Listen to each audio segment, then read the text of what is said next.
Maranata, Senhor está viniendo, 20 de março. Fé firme. Lege pedi den fé sem nenhuma dúvida, mas o mesmo que dúvida, da maneira ola de la mão, que te vai lastrar e tirar dor de viento. Santiago 1, versículo 6. Oração e fé está estrechamente conectadas com o outro. E não me te vai estudar junto. Denha oração de fé tem uma essência divina. É uma essência que tu rende, o que hace sua obra de vida um êxito, me ser compreender. Cristo te avisa, tudo o que você pede, ora você está a oração, quer que você está receber, e ele vira de você. Marcos 16, versículo 24. E mostra claramente que o que nos pede, me está segundo Deus sua vontade. Nós me pede para que costam com ela prima em ti, e qualquer coisa que nós recebemos, me se vai usar de acimento de sua vontade. Se a condição não vai cumprir com ele, e ora a promessa está completamente segura. Para perdão, para picar, para Espírito Santo, para um temperamento maneira Cristo, para sabedoria e força para fazer seu trabalho, para qualquer regalo que ela prima em ti, nós por pedir. E ora nós temos que querer que nós lo receber.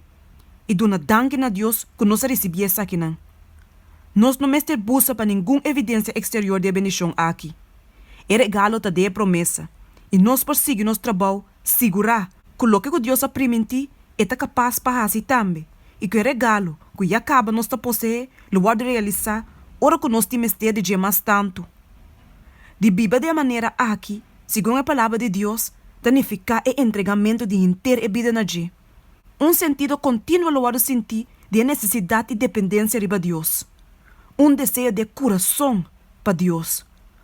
Oração é uma necessidade, mas não me saque de vida de alma. Oração familiar, oração público, tudo tem um lugar, pero é a comunhão de secreto com Deus que te sustém a alma subida.